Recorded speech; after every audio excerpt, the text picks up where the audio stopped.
Siempre nos gusta preguntar antes de comenzar a compartir la palabra de dónde vienen algunos de ustedes y sobre todo nos impacta mucho los hermanos que vienen de lejos. Anoche, por ejemplo, conocimos a 10, 11 hermanos todos juntos que venían desde Portland. Estuvieron conduciendo un viaje muy largo de casi 18, 19 horas y después otras 18 horas de vuelta, ¿verdad? Teníamos anoche también una madre y una hija desde Nueva York que habían venido para estar con nosotros, pero en esta noche también nos gustaría preguntar sobre todo los que vienen de lejos, con muchas horas de conducción o viajando en avión, pues que nos digan, ¿hay alguien que viene de muy lejos y está con nosotros? Con estas luces apenas veo nada, créame, pero creo que hay una mano levantada por ahí atrás, ¿no? ¿De dónde viene usted? De México. Bueno, eso sí que es lejos, ¿eh? Dios te bendiga. Eso sí que es lejos, ¿eh? ¿De qué parte de México? De la Ciudad de México. Gloria a Dios, qué bueno. Dios le bendiga. Que el Señor le bendiga y de verdad que haya merecido la pena el esfuerzo. ¿Alguien más también viene de sitios lejos? ¿Usted? De Colorado. ¿Eso dónde está? Yo no sé. Está lejos. ¿A cuántos kilómetros? 7 horas conduciendo. ¿Usted manejó 7 horas? Gloria a Dios. Un aplauso también para ustedes. Dios les bendiga. Qué bueno. ¿Alguien había hablado por ahí? ¿Ustedes? ¿Perdón? 6 horas de Imperial, California. Gloria a Dios. Dios les bendiga, hermanos. Bendiciones. Allá atrás hay una mano también. De Washington. Wow, tremendo, ¿eh? Gloria a Dios. Qué bueno, qué bueno. ¿Por allá hay manos? Ah, también. De México también. De México. ¿Y ustedes, hermanos? De California. ¿De qué parte de California? Gloria a Dios. Dios les bendiga, hermanas. Bendiciones. ¿Usted también? De San Diego. Bueno, gloria a Dios. Bueno, qué bueno, hermanos. La verdad que es una bendición. Dígame. De California también. El que más lejos vino, a ver, ¿de dónde vino el más lejos? Más allá de México. ¿Alguien vino más allá de México? San Bernardino, Caracas. Me ha traído muchos recuerdos porque cuando yo era niño, mis padres vivían en Venezuela, yo nací en Caracas, ¿no? En algún lugar hay que nacer, ¿no? Y en algún lugar hay que morir. Entonces, mis padres tenían una tintorería, que recuerdo se llamaba la Tintorería Iberia, y estaba en San Bernardino. Así que, qué cosa, ¿no? Da la vida. Pero vino de Venezuela para estar aquí esta noche, ¿no? ¿Eh? Ah, ok. No, vamos a ver, esto, a veces hay gente que viene hicimos el congreso el año pasado en España para la iglesia virtual del grupo número 3 y resulta que había gente que venía de Chile, de Chile, de Argentina, también algunos vinieron de México, pero realmente, oye, si me dan un poquito de monitor aquí, ¿sí? Entonces a veces hay gente que hace un esfuerzo tremendo por estar y la verdad es que nosotros, mire, le digo la verdad, llevamos ya casi, ahora en marzo va a ser 4 años que empezó la pandemia, ¿verdad? Y digamos que todo esto empezó más o menos en aquella época y nosotros no dejamos de sorprendernos. De verdad les digo, ante los testimonios de lo que el Señor ha estado haciendo en este tiempo y el esfuerzo que muchos de ustedes hacen, invirtiendo tiempo, dinero para poder venir a un lugar como este, la verdad es que nosotros seguimos sorprendiéndonos y tremendamente agradecidos al Señor porque esta obra no la estamos haciendo nosotros. ¿Nosotros qué estamos haciendo? Díganme, sinceramente. No, ustedes predican la palabra. ¿Y de qué voy a predicar yo si soy un predicador? Soy un siervo de Dios, ¿de qué voy a predicar? Cuando me dicen, es que hermano, yo le felicito porque usted predica de la Biblia. Gracias por la observación. Está acoplando. Bueno, no empecé el otro día a predicar la Biblia, llevo más de 40 años haciéndolo, ¿no? Lo que pasa es que lamentablemente, y digo lamentablemente y lo digo de verdad de corazón, estamos en unos tiempos en los que escasea la palabra. Dice que en los tiempos de Samuel escaseaba la palabra de Dios. Pero había un muchachito que se llamaba Samuel que dice que no dejaba caer a tierra ninguna palabra del Señor. Como diciendo, lo que la gente no quiere, yo lo quiero de parte del Señor. Y es una lástima. Es una lástima ver que hay gente que nos dice todavía, pastor, es que donde yo vivo no hay iglesias de sana doctrina. Y eso es una tragedia. Eso es una tragedia. La iglesia virtual no tendría ninguna razón de existir Si todas las iglesias del mundo predicaran la sana doctrina y en vez de ser circo y en vez de tener a payasos predicando en el púlpito, hubieran hombres de Dios que predicaran la palabra al que le guste bien y al que no también. Pero lamentablemente lo que se busca es gente, porque la gente como que te da caché, ¿no? Como que te da categoría, te da más importancia, y la gente son diezmos, y la gente son ofrendas, y la gente son primicias, y todo el rollo y todo el negocio que se ha montado lamentablemente. A mí me da mucho dolor porque cuando yo empecé en los caminos del Señor, el evangelio me predicaron era muy sencillo, no era tan complicado. Pero parece que hoy en día pues todo tiene que ser pagado, todo tiene que ser con un esfuerzo siempre de los mismos, porque claro, cuando se predica del evangelio de prosperidad, yo digo, ¿prosperidad para quién? Prosperidad para todos, digo yo, ¿no? Si hay para todos, y si no hay, no hay para nadie. Lo que no puede ser es que 200 siempre prosperen al mismo. No, es que el pastor, sí, claro, pero es que como viven esa gente, deberíamos de vivir todos. Pero lamentablemente no es así. Entonces, mi querido hermano, nosotros no hemos cambiado. Claro, lógicamente, hoy en día, pues claro, viajamos y conocemos gente, pero nosotros sabemos perfectamente que el servir al Señor no es el vivir a costa del pueblo. Si yo tengo que pagar para predicar, pagamos, no hay ningún problema. De hecho, hemos invertido muchísimo dinero en obras, pero no para recibir un beneficio a cambio, sino porque el Evangelio es esfuerzo, el Evangelio es sacrificio. Y el Evangelio a veces, hermano, pues conlleva el privarte de muchas cosas. Nosotros hemos vivido por fe, y cuando hablo por fe no es un tópico, no es que vivimos por fe, no. Por fe significa que no hay ningún tipo de entradas. Cuando éramos evangelistas, nosotros estuvimos predicando el Evangelio durante años, campañas en la calle de una semana, 10 días, 15 días, 20 días, un mes predicando todas las noches en la calle, vivíamos totalmente por fe. Yo recuerdo en el año 89, la mayoría de ustedes no habían nacido, en 1989, pues estábamos abriendo una iglesia en una zona de España que se llama Galicia, de donde es Elena, y nos visitó un misionero argentino y nos hablaba de las maravillas que en aquellos días estaban sucediendo en Argentina, de las campañas, del avivamiento, de cómo la gente se convertía. Y claro, nosotros éramos dos jovencitos y yo era loco de Sudamérica, a mí me encantaba todo lo latino, y yo quería ver todo eso, yo quería algún día servir al Señor como evangelista. Y yo le dije a Elena, tenemos que ir a Argentina. Y en aquellos años, queridos hermanos, le cuento esta anécdota, no sé si en alguna ocasión la he contado, yo creo que sí. Uno dice, no sé si la he contado, pero ustedes saben, hermanos, hasta cuántas veces voy al baño, porque ustedes como están todo el día ahí viendo todo, pues dicen, no, eso ya lo dijo, no, eso fue allí, no, eso fue allá, ¿no? Entonces, perdónenme si repito la anécdota, ¿no? En los periódicos, en aquellos años, cuando la gente venía a España para quedarse a vivir en España, lógicamente al llegar a la frontera la policía te pedía el ticket, el billete del boleto de avión de ida y de vuelta. Pero como se quedaban, el billete de vuelta, digamos que lo perdían. ¿Qué es lo que hacían? Lo anunciaban en los periódicos. Billete para el día tal a Argentina. Y entonces nosotros teníamos que comprar billetes de otras personas porque no teníamos ni dónde caernos muertos. No teníamos nada, pero queríamos ir a Argentina a ver, a aprender. Y entonces teníamos que comprar el billete de una mujer, el billete de un hombre y el billete de una niña, porque Priscila en aquellos años era una niñita de 2 añitos. La que tiene ahora 37, tenía 3 años. Y claro, no era fácil, todos los días leyendo el periódico había gente que se quedaba, pero no eran mujeres ni niños, hasta que finalmente pudimos comprar billetes que no eran nuestros. Es decir, que si el avión se hubiera caído, nosotros no figurábamos en la lista de muertos.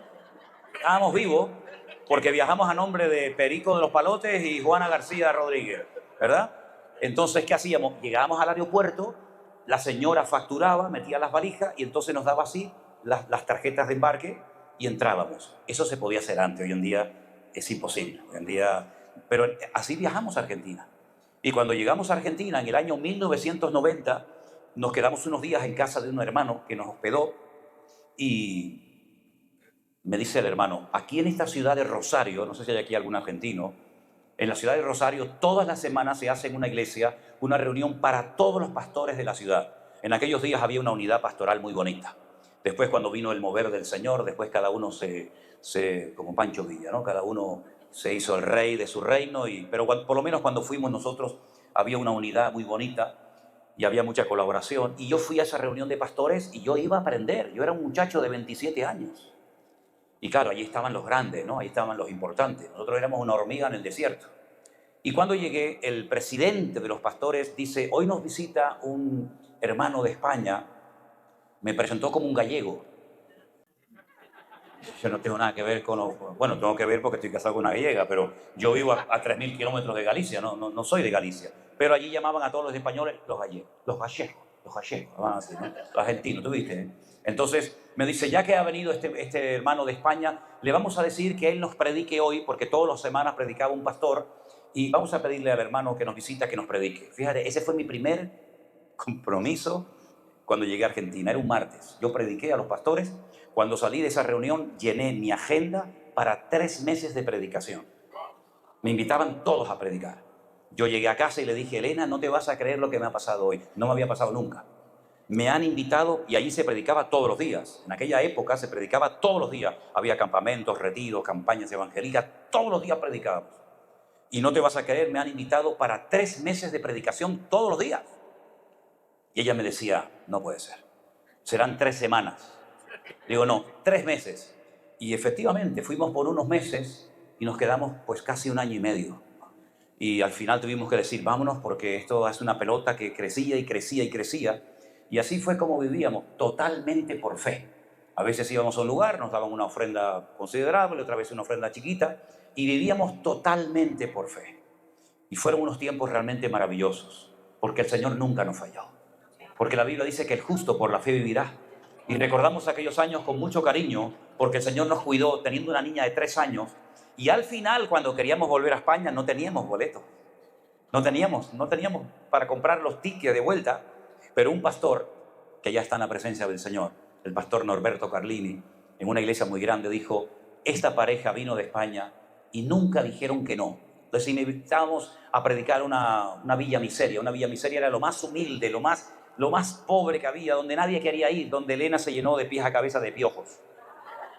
Le digo la verdad, Elena y Priscila se llenaron de piojos, no sabíamos lo que eran piojos, ella se rascaba mucho la cabeza, pensaba que era una alergia, y al final una hermana dijo, no, hermana, usted está llenita de piojos, hermano. Así que bueno, allí íbamos, sitios humildes, pero era donde nadie quería ir, nosotros decíamos, yo voy. Y un día se me ocurrió decir en la campaña, hermanos, yo estoy muy contento de poder estar con ustedes. Claro, para ellos era venir un pastor de España, ir a predicar a una villa miseria, ni se lo creían. Y dije, a mí me haría mucha ilusión algún día, porque conté de un predicador del siglo XIX, que antes de que los obreros fueran a trabajar a las minas, él iba montado en su caballo, les predicaba la palabra y luego descendían a las minas a trabajar. Muchos de ellos morían. Y cuando les conté esa historia, digo, hermano, a mí me haría una ilusión tremenda algún día predicar desde un caballo. Ay, amigo, ¿para qué fue aquello? Me tomaron la palabra y al día siguiente me llevaron a la campaña montado en un caballo blanco. Me acordaré toda mi vida y prediqué desde el caballo. Tremendo. El pastor dijo, vamos a levantar una ofrenda, y pusieron unas cajas de cartón así grandes en la plataforma. Todo eso está grabado en esos videos de aquellos años, ¿verdad?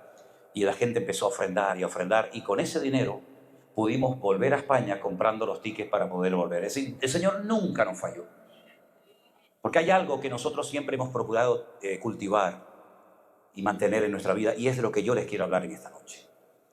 En Lucas capítulo 17 se cuenta la historia de 10 hombres, pobrecitos ellos, que tuvieron que dejar a sus familias, sus tierras, sus amigos, todo, porque habían contraído una enfermedad terrible, que en aquellos días no tenía remedio, no tenía cura, aunque fueras el hombre más rico de la tierra. Y además es una enfermedad tremendamente contagiosa, que te va carcomiendo, que te va deformando por dentro y por fuera, y que finalmente te mata. Y me refiero a la lepra. Es una enfermedad tan terrible que se ha comparado la lepra con el pecado, porque así como la lepra te cambia, te transforma, te va carcomiendo día a día, hasta que ni te reconoce la persona que más te conocía, el pecado también va deteriorando y cambiando a la gente, ¿verdad? Y estos días nuevamente tengo que decir que se me parte el alma cuando veo a esas mujeres, a esos jóvenes, esos hombres que llaman ustedes, durmiendo en las calles, viviendo peor que perros. No tengo tiempo para salir a las calles, pero yo sé que Xiomara con la iglesia que tenemos aquí en Las Vegas han salido muchas veces, y yo les pido, no dejen de hacerlo. No dejen de hacerlo. Si lográramos salvar a uno, y si no se salvara ninguno, creo que la iglesia no puede darle la espalda a una realidad. Las Vegas no solamente son casinos y gente de plata que viene ¿verdad?, a disfrutar, sino también esa es la realidad de esta ciudad, donde ves a centenares de gente tirados en las calles, muchos de ellos doblados, como hemos visto gente en estos días, en una farola, en una parada de autobús, totalmente doblados, que no son capaces ni de moverse, se quedan como estatuas, como petrificados. El diablo los tiene como tan atados, tan destruidos. Así es que salgamos a las calles y llevemos esperanza e ilusión a esa gente que tal vez perdieron padres, madres, familia, hijos, vete tú a saber la historia de cada uno de ellos, pero que nosotros tenemos que ir a por ellos y salvarlos. Y si algún día vienen a la iglesia y vienen mal vestidos o vienen oliendo mal, te aguantas. Porque la iglesia es para eso. La iglesia no es para que nos reamos y lo pasemos bien, que también se pasa bien, nos reímos también de vez en cuando, pero la iglesia es el hospital del alma. Y la iglesia no puede darle la espalda a esta realidad que cada vez que la veo se me parte el alma. La historia cuenta lo siguiente, que Jesús se iba a ir a Jerusalén y estaba pasando entre Samaria y Galilea. Israel es un país muy chiquitito, tiene, digamos, como 3 provincias, ¿no? Al norte está Galilea, en el centro está Samaria y al sur está Judea. Y el Señor dice que estaba entre Samaria y Galilea, y al entrar en una aldea le salieron al encuentro 10 hombres leprosos, pobrecitos, ¿verdad?, que se pararon de lejos y alzaron la voz y le dijeron: Jesús, Maestro, ten misericordia de nosotros. Cuando él los vio, les dijo: id, mostraos a los sacerdotes. Y aconteció que mientras iban, fueron limpiados. Los sacerdotes eran los que hacían la función como de médicos. Ellos observaban, según el libro de Levítico, ellos observaban las llagas, las heridas, y diagnosticaban, decían si era algo que no tenía nada que ver con la lepra y podían vivir en comunidad, en sociedad, o tenían que aislarse para siempre. Y entonces, cuando alguien creía que ya se había curado de esta enfermedad o de cualquier otra enfermedad de la piel, tenían que ir a ser reconocidos por los sacerdotes, por los levitas, para que estos te vieran y te dieran permiso para volver a incorporarte a la vida, a la sociedad. Y por eso el Señor les dice: vayan para que los examinen los sacerdotes. Pero se observan, cuando les dice el Señor: vayan y preséntense los sacerdotes, ellos estaban leprosos, no estaban sanados. Entonces, ¿pero cómo voy a ir al sacerdote si en cuanto me vean entrar por la ciudad me van a caer a pedradas? Porque los leprosos tenían que vivir apartados en lugares lejanos porque contagiaban a la gente. Pero ellos fueron sanados porque obedecieron a la palabra del Señor. Y mientras iban, cada paso que daban, en obediencia al llamado del Señor, a la orden del Señor, dice que fueron limpiados todos, los 10 fueron cambiados. Entonces, uno de ellos, viendo que había sido sanado, todos habían sido sanados, pero uno en particular, dice que volvió glorificando a Dios a gran voz. Gloria a Dios. Se postra en tierra a los pies del Señor, le da gracias y dice: y este era samaritano. La gente no quería saber nada de los samaritanos. La gente decía: samaritanos y publicanos es lo peor. Y curiosamente, el que vuelve a dar las gracias no era un judío, sino, mira tú por dónde, era un samaritano. El Señor le dice: ¿no eran 10 los que fueron limpiados? ¿Dónde están los otros 9? Mira cómo el Señor esperaba que volvieran todos, pero lamentablemente no volvieron. No hubo quien volviese y diese gloria a Dios, sino este extranjero. Y le dijo: levántate, vete, tu fe te ha salvado. ¿Cuántos dicen amén? Yo quiero hablar en esta noche acerca de una de las virtudes y características más importantes en la vida de un hijo de Dios, como es la gratitud. Yo he aprendido, no es tampoco tan complicado, no hay que ser muy listo, a decir gracias en 11 idiomas diferentes. Porque esa es una de las palabras para mí más importantes que todo el mundo debería de aprender desde pequeños. De hecho, cuando éramos pequeños, yo recuerdo que nos enseñaban a decir gracias por todo. ¿Cómo se dice? Gracias. Ya mi nieto con 15 meses ya dice gracias, gracias, gracias. Lo dice con Z. Dame gracias, gracias. Sin embargo, hoy en día le dices a los niños: ¿cómo se dice? Y te dice: dame más, dame más. ¿No? Pero en aquellos tiempos la palabra gracias era casi una de las primeras que aprendíamos a pronunciar junto con papá y mamá, ¿verdad? ¿Saben que en la Biblia hay, quédense con este dato, es muy interesante, yo creo. En la Biblia hay aproximadamente 2.900 personajes, entre hombres y mujeres.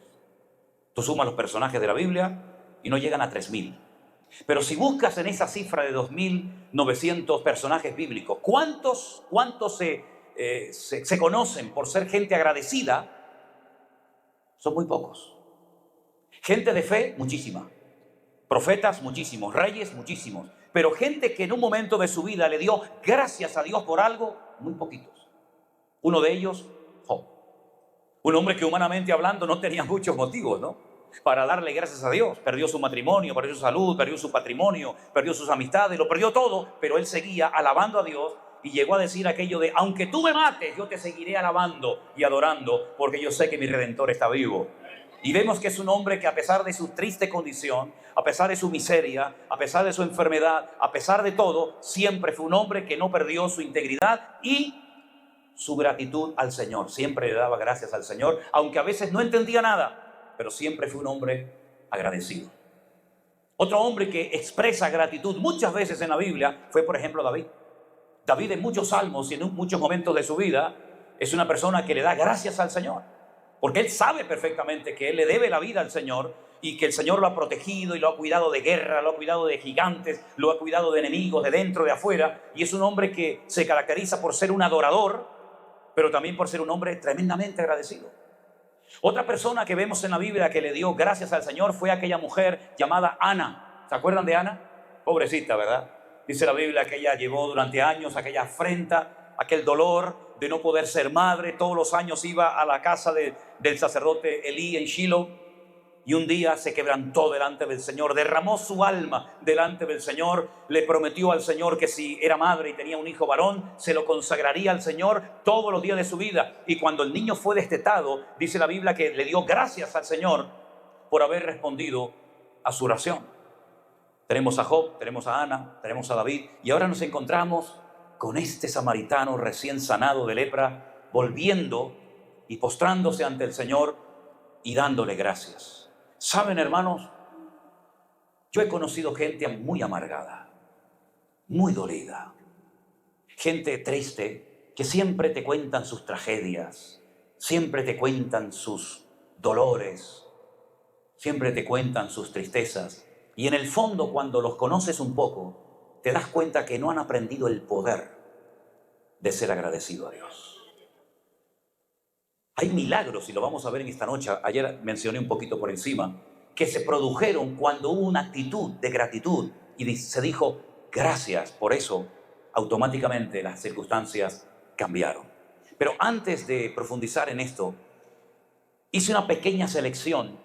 Hay muchos, pero hice una pequeña selección de algunos textos bíblicos, de algunos versículos, donde aparece la palabra gracias y donde el Señor nos dice que tenemos que ser permanentemente agradecidos a Él. Y quiero que presten atención a esos versículos que Elena y Xiomara les van a leer en esta tarde. Presten atención. El primero de ellos se encuentra, tú lo vas a decir, Elena, ¿dónde está ese versículo?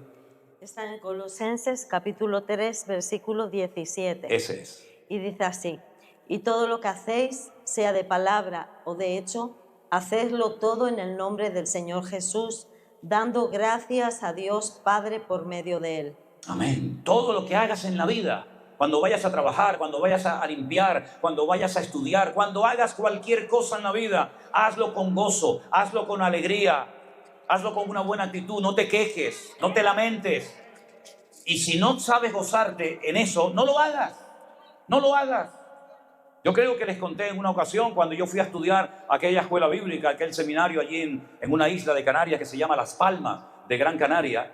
Cuando llegamos al seminario, el director, un norteamericano, un misionero, nos dijo que no solamente íbamos a esa escuela bíblica a estudiar, sino que además cada semana nos iba a asignar a los estudiantes una tarea, un trabajo, y que cada semana nos cambiarían, ¿verdad? Y la primera semana, cuando yo llegué al seminario, a la escuela bíblica, me dijeron que a mí me tocaba limpiar los baños. Bueno, una semana pasa rápido, pensaba yo, pero fue una eternidad. Limpiar baños. Yo en mi vida había limpiado baños, hermano. Y bueno, me tocó limpiar los baños, pero a la semana siguiente nos volvieron a reunir a todos.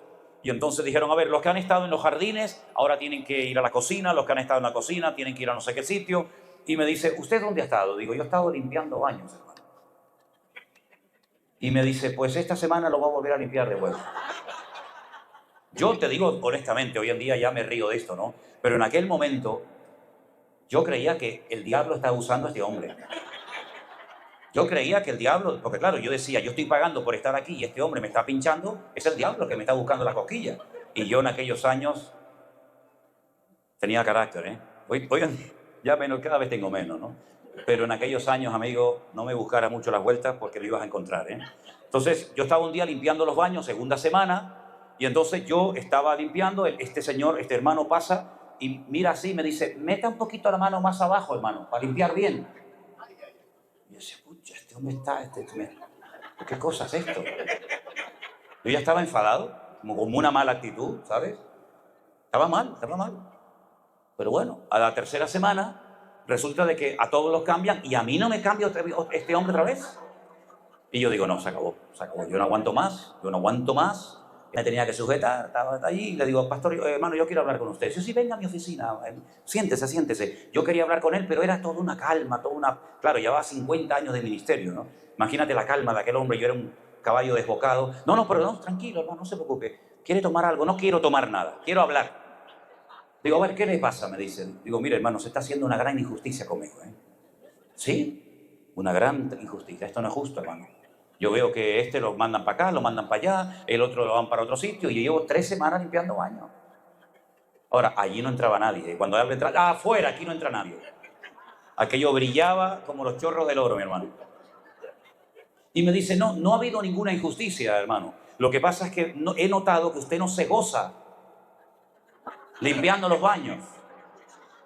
Digo, oh, esto ya es el colmo ya, ¿no? Digo, hombre, una cosa es que me diga que los limpio, otra cosa es que me diga que me goza limpiando los baños. Y me dice, hasta que no vea un cambio de actitud, usted va a estar en los baños, hermano. Entonces yo le cogí la palabra y digo, ya está. Me puse, para tocar la guitarra y para cantar en los baños es lo mejor. Hay una acústica, no, de verdad, ¿eh? Hagan un día, ¿ustedes lo han hecho alguna vez? ¿No? Vete al baño con la guitarra a cantar, se oye de maravilla. Después no salga porque desafina, pero dentro se oye muy bien. Empecé a limpiar los baños yo cantando alabanza, gloria, limpiando pim, pam, pa' aquí, no sé qué, el papel, el coso lo tiraba para allá, todo, ¿no? Y entonces pasa el pastor y me dice, hermano Manuel, ¿te está gozando? Le dije, tremendamente, hermano. Gloria a Dios, aleluya. Y me dice, qué bueno, hermano, me alegro. Y yo dije, esta es la mía. Me dice, vaya a mi oficina que quiero hablar con usted. Yo iba saltando de una pata, hermano. Yo digo, ahora me toca el turno de cambiarme, ¿no? Bueno, dice, siéntese, hermano. Yo contesto y decía, gloria, pasé la gran tribulación, las trompetas, las copas, los sellos. Ahora viene la boda del Cordero. Y me dice, ¿cuánto tiempo le falta por terminar sus estudios? Digo, bueno, estoy en el primer año, me queda todavía y 2 más. Me dijo, pues tengo una buena noticia para usted, hermano. Digo, dele, vaya al grano, hermano. Y me dice, hasta que usted se gradúe, usted va a ser el encargado de los baños. Se me fue todo el gozo, se me fue toda la unción, se me fue todo, hermano. Otra vez igual.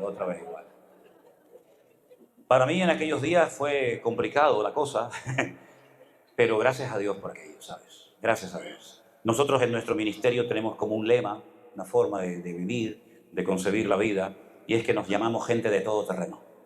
Barremos, limpiamos, fregamos, levantamos paredes, ponemos piso, hacemos instalaciones eléctricas, tumbamos paredes. Lo que haga falta, predicamos, lo que haga falta. No somos señoritos del Evangelio, ¿sabes? Nosotros limpiamos la iglesia, también, no hay ningún problema, y me gozo, ¿eh? No los baños, ¿no? Hay hermanos que dicen, no, yo lo limpio, padre. Pero hemos aprendido a dar gracias al Señor por todo. No solamente por lo que tenemos, porque eso es fácil. Dar gracias por lo que tiene quien no da. Sino hemos aprendido y seguimos aprendiendo, ¿verdad? No presumimos de nada. Estamos aprendiendo a darle gracias también por lo que no tenemos. Por lo que no tenemos. Y a lo mejor nunca tendremos. Pero también le doy gracias. Hemos aprendido a darle gracias por la enfermedad de nuestra hija. Nunca nos hemos quejado, ni le hemos dicho al Señor, ¿por qué me mandas esto, Señor? Jamás. Y Dios lo sabe, jamás. Hemos llorado, hemos pasado momentos muy difíciles, ¿verdad? Pero hemos aprendido a decir, Señor, tú estás con nosotros. Gracias, Señor. Gracias, Señor. Hemos aprendido a darle gracias por todo, por lo que entendemos y por lo que no tenemos la obligación de entender. Y si quiere más motivos para darle gracias, yo le voy a dar algunos. Dele gracias a Dios por este libro, por la Biblia, por la palabra de Dios. Porque es muy fácil tenerla, pero ¿sabe cuánta gente murió? ¿Saben cuánta gente murió en España para que este libro lo pudiéramos tener en nuestro idioma, en español, en castellano. ¿Saben cuánta gente fue quemada en la hoguera en España por los reyes españoles y por lo que llamaban antaño la Santa Inquisición para poder tener este libro traducido a nuestro idioma? Ni se imagina. ¿Saben cuánta gente se jugó la vida para que la palabra de Dios llegara hasta nuestras manos hoy en día? Tener toda la palabra de Dios. Hermanos, si nosotros hubiéramos vivido en el siglo I y, por ejemplo, en vez de ser miembros del Centro Evangélico Villanueva, que no existía, hubiéramos sido miembros de la iglesia de Corinto, solamente tendríamos 2 cartas, Primera y Segunda de Corintios. Y si hubiéramos sido miembros de la iglesia de Colosas, solamente hubiéramos tenido la carta de Pablo a los colosenses. Es decir, no era en aquellos tiempos como hoy en día, que tenemos Hechos, Primera Corintios, Segunda Corintios, Romanos, Filipenses, Gálatas, esto. No era así. No era así. Ni siquiera todo el Antiguo Testamento nadie lo podía tener en un libro, sino tenían que ir a las sinagogas o al templo a escuchar las lecturas de los que leían correctamente el texto bíblico y aprenderse de memoria los textos. Pero ¿sabe el privilegio de poder tener los 66 libros, la palabra de Dios en nuestras manos? Es tremendo ese privilegio. Saber que lo que no entiendo en Romanos lo puedo entender en Corintios, lo que no entiendo en Apocalipsis lo entiendo en Ezequiel o en Daniel, lo que no entiendo en Daniel me voy a Primera de Tesalonicenses. Tener toda la palabra de Dios en mi mano es un privilegio tremendo. Le doy gracias al Señor no solamente por su palabra, le doy gracias a Dios por poder orar y tener comunión con el Rey de Reyes y Señor de los Señores todos los días que quiera del año. Le doy gracias a Dios por nuestra salvación, que hay que cuidarla, dice la Biblia, con temor y temblor, no sea que nos deslicemos, ¿verdad? Dice la gente, no, es que la salvación es gratis. No, señor, no se equivoque. La salvación no es gratis. Para usted es gratis. Pero ¿quién pagó el precio? El Señor Jesucristo la compró por nosotros a precio de sangre, derramando su vida. Y Él nos la da gratuitamente, ¿verdad? Pero porque Él pagó el precio. Hay tantos motivos para darle gracias al Señor, mis queridos hermanos. Este hombre volvió al Señor agradecido porque se dio cuenta que lo que había recibido era un milagro. Y el que lo había sanado era el Señor y vino para darle gloria a Dios. Nunca dejes de darle gracias al Señor. Como dije ayer, el templo de Jerusalén dicen que tenía 70 columnas. Y por eso los judíos cuando se levantaban por la mañana buscaban 70 motivos diferentes para darle gracias al Señor. Gracias por la vida, por la comida, por la ropa, por los hijos, por la familia, por la salud, por el campo, por los animales. 70 veces al día le daban gracias al Señor, ¿verdad? Y es una actitud que trae paz, es una actitud que te deja disfrutar de la vida. Eso de estar todo el día quejándose, no tengo esto, no tengo aquello, no pasa nada. Yo tengo lo que el Señor quiere que tenga. Y si algo me quiere dar, ya me lo dará el Señor. No pasa nada. Bendito sea Dios. Cuando dejamos de ser agradecidos, quitamos la mirada del Señor. Porque si alguien en esta vida fue tremendamente agradecido, fue nuestro Señor Jesucristo. Ayer comentaba que hay 2 milagros tremendos que son muchas veces mencionados y enseñados en las iglesias del ministerio del Señor Jesucristo, que se produjeron cuando Él dio gracias. Uno de ellos, les recuerdo, aquella multiplicación milagrosa de panes y peces en el desierto, cuando dice que había una enorme multitud, 5,000 hombres. Les recuerdo que no se contaban las mujeres ni los niños. Y usted sabe que en una reunión siempre hay más mujeres que hombres, ¿sí o no? Esto de la iglesia virtual es un milagro, porque muchos maridos que no leían la Biblia, muchos maridos que no querían ir a ninguna iglesia, con esto de la iglesia virtual y con esto de que vemos los devocionales y todo esto, pues como que se han ido animando, ¿no? ¿Verdad? Y el corazón se le ha ido calentando y muchos de ellos se han convertido en este tiempo. Pero generalmente, cuando usted va a una iglesia, dicen que el 75% de la membresía de cualquier iglesia, o de la mayoría, son mujeres, porque siempre hay más mujeres que hombres. ¿Es así? ¿Verdad? Así que si había 5,000 hombres, calcule usted la multitud de gente que había en aquel desierto, muertos de hambre. No había supermercado, no había ningún lugar para comprar comida. Y además le dicen al Señor, cuando el Señor les dice, no despidan a la gente, aprendan a trabajar bajo presión, aprendan a trabajar con pocos recursos, aprendan a solucionar problemas, que yo estoy aquí con ustedes, no les diga que se vayan. Si se van a perder un milagro tremendo. Denles de comer. Y entonces, claro, cuando el Señor les dice a ellos, denles de comerse, pero si no tenemos ni para nosotros. Y aquel Felipe que siempre estaba calculando, dice, ni 300 denarios llegarían para dar de comer a esta enorme multitud. ¿Cuánto eran 300 denarios? Casi un año de trabajo, porque se le pagaba a un obrero 1 denario al día. 300 denarios son casi un año de trabajo. Es decir, que aunque trabajáramos un año y tuviéramos los recursos económicos, ¿de qué nos sirve tener dinero en el desierto si no hay un lugar donde poder comprar comida? Pero resulta que habían oído que había un muchachito pequeño que tenía unos cuantos panes y peces que seguramente su madre le había dado para que pasara el día oyendo al maestro predicar. Pero por otra parte dice, pero bueno, ¿esto de qué sirve? Esto no sirve de nada. Así que, aunque sean poquitos panes y peces, ¿de qué sirve si tenemos delante de nosotros una multitud gigantesca? Y el Señor dijo, eso es lo que vamos a usar. Hacer grandes cosas con muchos recursos lo hace cualquiera. Pero hacer grandes cosas para Dios con poco, solamente lo hacen unos pocos. Y el Señor dice, traed esos pocos panes y peces. Y dice la Biblia, léalo en la Biblia, que dio gracias y los bendijo. Y dijo, ahora comiencen a partir y que la gente coma. El milagro se produjo cuando el Señor dio gracias por lo poco. Y lo poco, con la bendición de Dios, se convirtió mucho. El libro de Proverbios, que es un libro extraordinario, dice, más vale poco con la bendición de Dios que casa con muchos recursos de contienda y de envidia y de celos sin la bendición y el respaldo del Señor.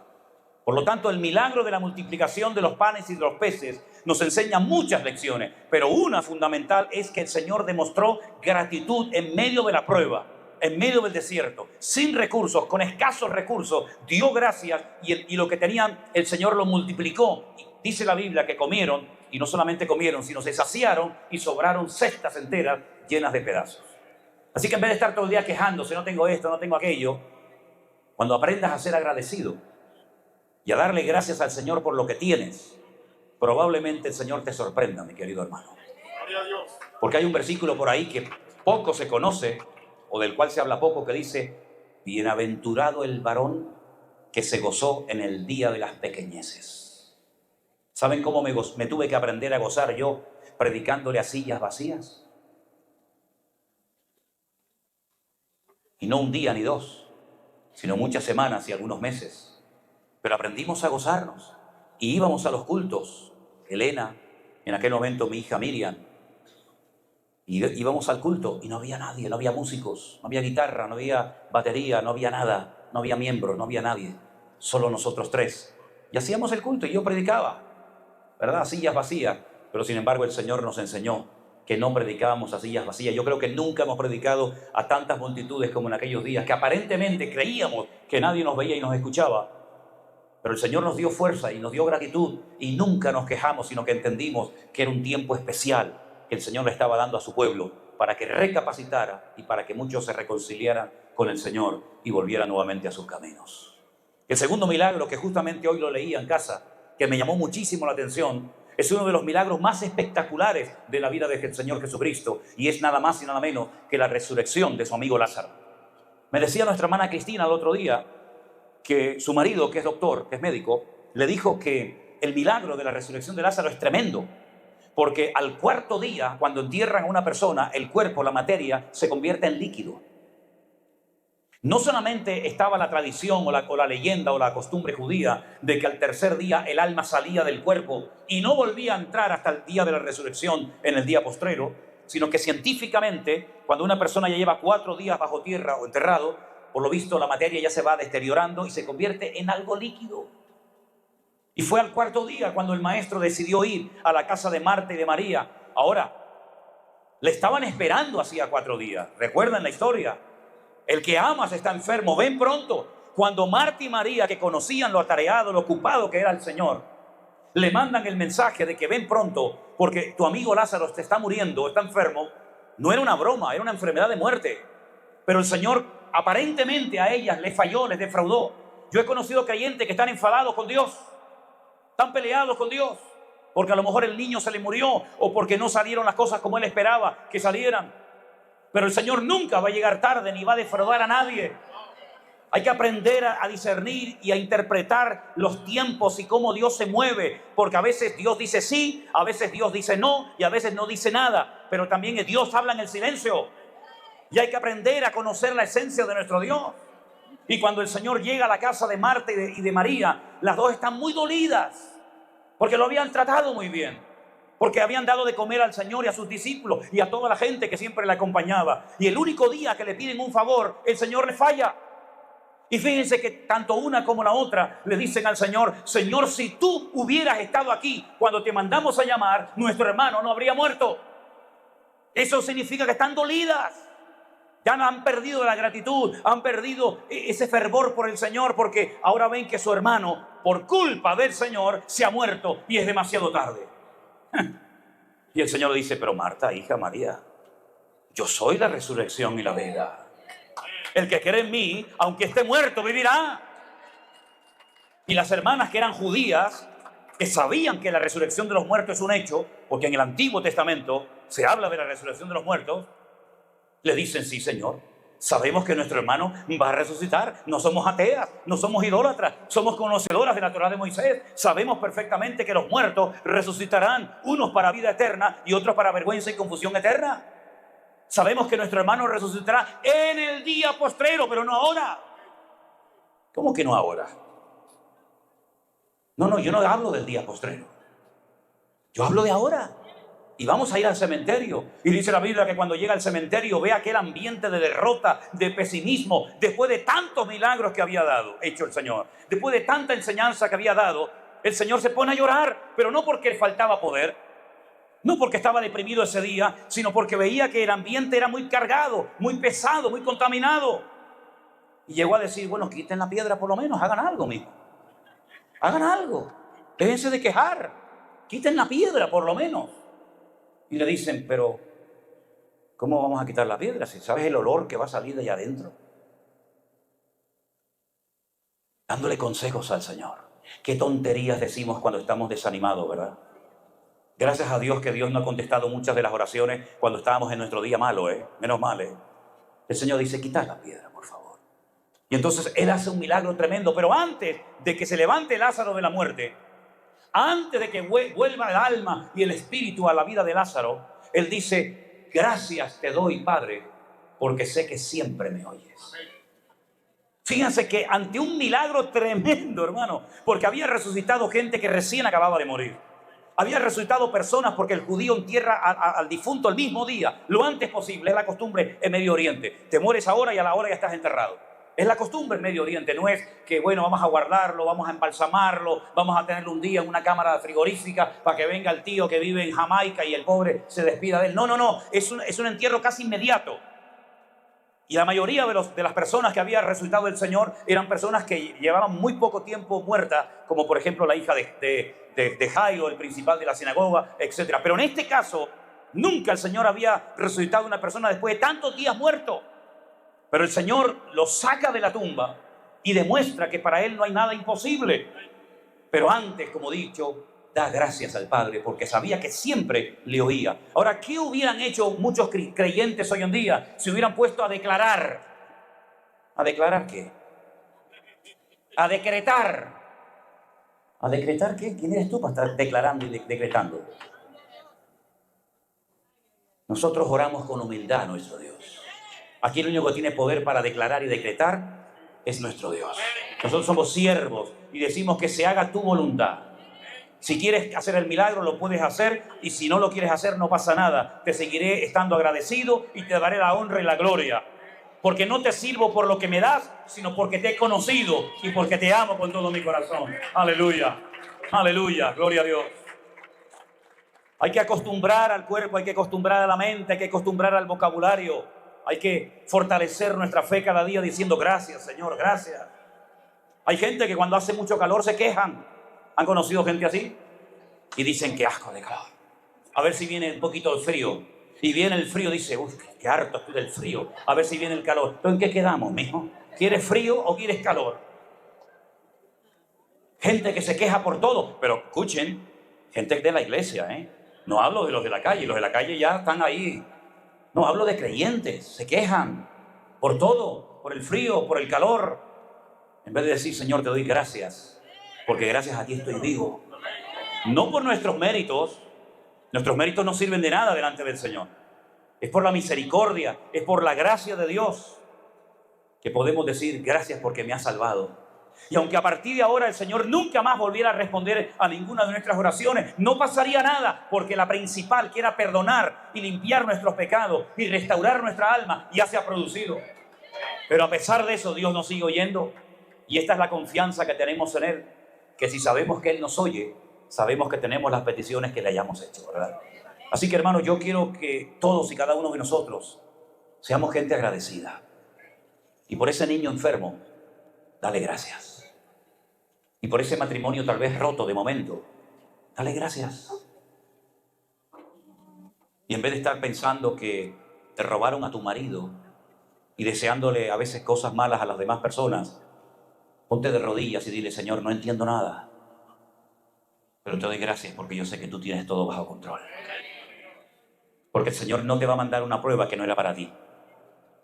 El Señor manda pruebas diseñadas específicamente para cada uno de nosotros. Nunca tendrá que pedirte perdón. Ay, perdón, me equivoqué, esta prueba era para Juanito y se la mandé a Antoñito. No. El Señor manda pruebas en base a tu madurez, porque las pruebas son proporcionales a tu nivel de fe y de madurez. Él no tiene que pedirte perdón ni permiso para probarte. No te olvides que tú tienes un dueño, y el dueño se llama Cristo Jesús, nuestro Señor. Y como nuestro dueño, nuestra autoridad y nuestra cabeza, tiene toda la libertad para hacer contigo lo que le dé la gana. Te quiere probar, te va a probar. ¿Cuánto? No sabemos, pero te va a probar. ¿Por qué? Porque Él siempre, todo lo que traiga y mande a nuestra vida va a ser para nuestro beneficio y nuestro desarrollo espiritual. Pero tú tienes que aprender a gozarte y a dejarte tratar y a dejarte moldear por el Señor. Y cuando el Señor te aprieta en un área, gloria a Dios, tener por sumo gozo cuando os halléis en diversas pruebas, sabiendo que la prueba de vuestra fe produce paciencia, dice la Biblia.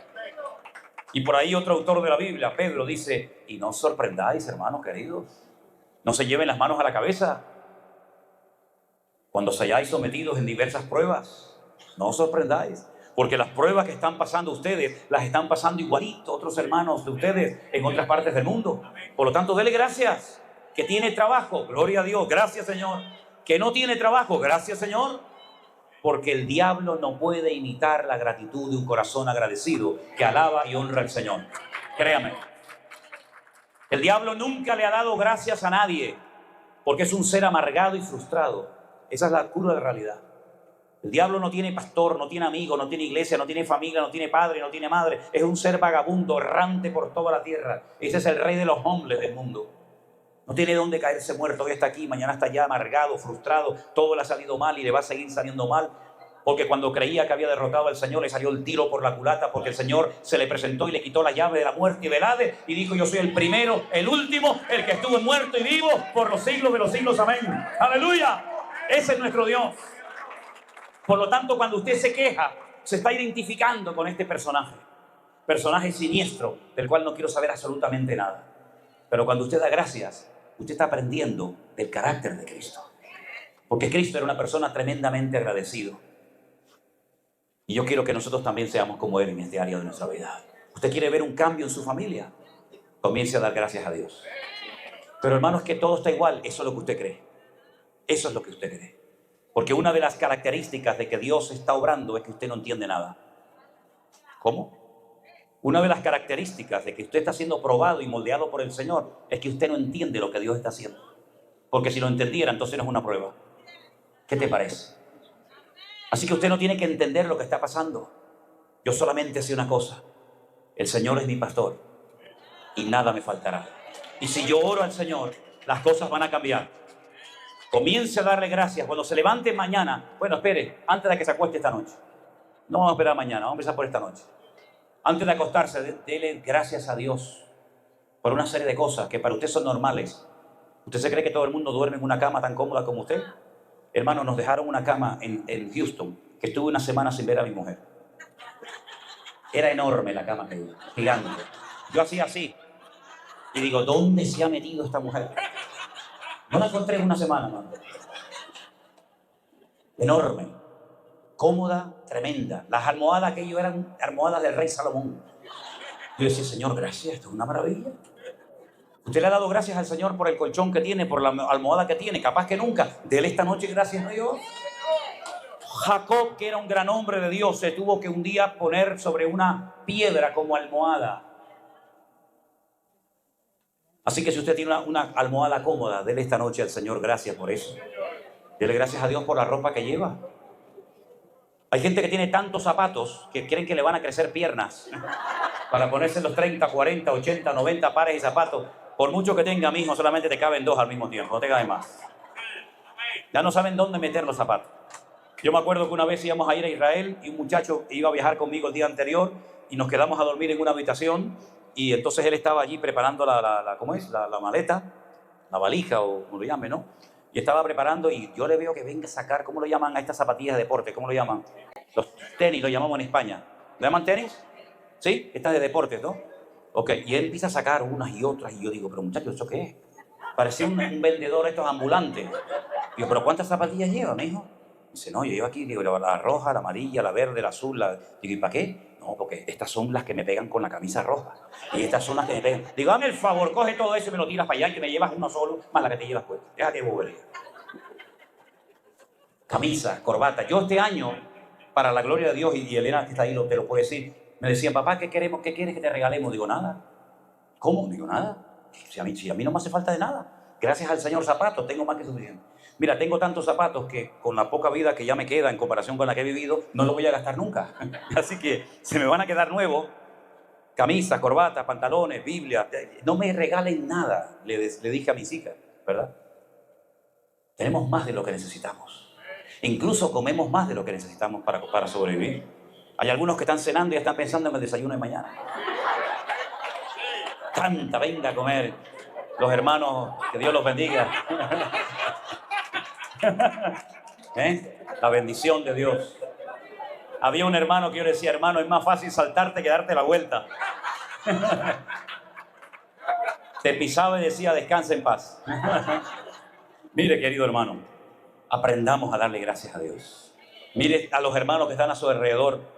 Uno dice, Dios mío, hemos logrado en eventos como este juntar gente que no se conocían de nada, incluso a veces hasta de la misma ciudad, que no se conocían. Hemos juntado a metodistas, pentecostales, bautistas, anglicanos, luteranos, cosas que ni con dinero muchos podían haber hecho. Y el Señor mueve gente que viene manejando horas y horas, días y días. ¿Y quién hace la obra? Nuestro Dios. Y estamos agradecidos por lo bueno que es nuestro Dios. Aleluya. Vamos a darle gracias al Señor por toda esta bendición. Estamos viviendo tiempos de gloria, de verdad. Estamos viviendo un tiempo maravilloso. Y estamos tan agradecidos de verles a todos y cada uno de ustedes que hacen un esfuerzo tremendo por venir de tan lejos, ¿verdad? Conduciendo tantas horas. Nosotros vivimos en una isla que si no tenemos cuidado nos caemos al agua. Yo no creo que tenga más de 150 kilómetros de largo. Por eso cuando la gente me dice, no, yo vengo conduciendo, uy, que se me va a acoplar esto. Yo vengo conduciendo 7 horas, 8 horas, y yo digo, yo en 8 horas me recorro la isla 50 veces, ¿no? El esfuerzo grande lo hacen ustedes y estamos muy agradecidos de ver. Anoche saludé a un señor de 94 años. Hoy saludé a señoras también ya de una cierta edad. Hermanos, gracias, porque ustedes son un ejemplo. Y ustedes están dando ejemplo a tantas personas. ¿Cuántas veces se ha orado por la unidad de la iglesia? Pero si el Señor lo está haciendo de una forma natural, preciosa, bonita. Aquí no venimos a hacer publicidad del Centro Evangélico Villanueva, a anotar a la gente, deje la iglesia, véngase para acá. No, no, no. Aquí venimos a levantar solamente en alto el nombre del Señor. Después usted vaya donde quiera, vaya a la iglesia que quiera, no pasa nada. Así que dele gracias al Señor por estos milagros. Cierra tus ojos. Aleluya. Al Señor que es nuestro Rey de Reyes y Señor de Señores, le damos toda la gloria y la honra y la alabanza. Gracias, Señor. A los que han venido nuevos esta noche por primera vez, invitados por un amigo, por un padre, un hermano. Si después quieres hablar con nosotros, conocernos, si usted no tiene una iglesia donde congregarse, estamos aquí para ayudarles. Pero sobre todo para decirte a ti, gracias, amado mío. Gracias, mi Señor, Dios Todopoderoso, por todo lo que nos estás permitiendo ver y disfrutar. Porque dice tu palabra que cosas que el ojo no vio, ni el oído oyó, ni subieron al corazón del hombre, son las que tú has preparado para aquellos que te aman de corazón y de verdad. Aleluya, gracias, Señor. Les invito a ponerse de pie conmigo en esta noche y cantar a nuestro Señor con gratitud. Aleluya. Gracias, Jesús.